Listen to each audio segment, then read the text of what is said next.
Okay mga master, so mabilis na update lang tayo. Bali today, yung taas kanina ay inilihan ni Foreman. So pinatungan na rin niya kanina ng ang pintura, yung plat natin. Ayan, so okay na. Then yung ginawa ko mga master, bali winairingan ko na yung ating nasa canopy.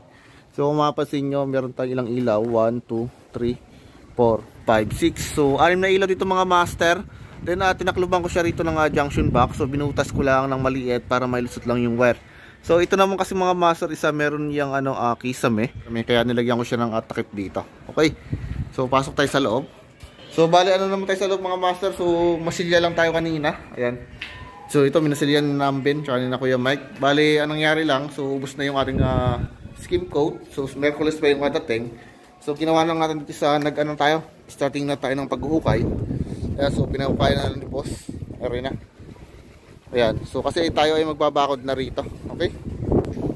Then dito naman mga master, bali tapos na itong pinturahan. So yung kabila namin pinupinturan kanina. Bali papatanggal na natin itong ating scaffolding. So ililipat sa kabilang side para yun naman yung ating masilyahan. Then para ma-finish na rin po. So di na natin kailangan dito ng scaffolding sa baba. So kayang-kaya ito ng tungtungan na. Okay, so hindi tapos na. So maputi na kung mapansin niya. Okay. Dito naman mga master sa ating master bedroom. Ayan, so kung makikita nyo, nagsisimula na rin sila dito maglagay ng hardiplex. So now, utay-utay na nga nabubuo. Okay, so papatakloban ko muna ito bago ko ilabas yung ating wire. So may dadaanan naman tayo rito. Okay. So ayan po yung design natin. Dito mga master, so yung additional na isang ilaw ng ating engineer. So dito, ayan, bali tayo rin na rito, nag-wiring.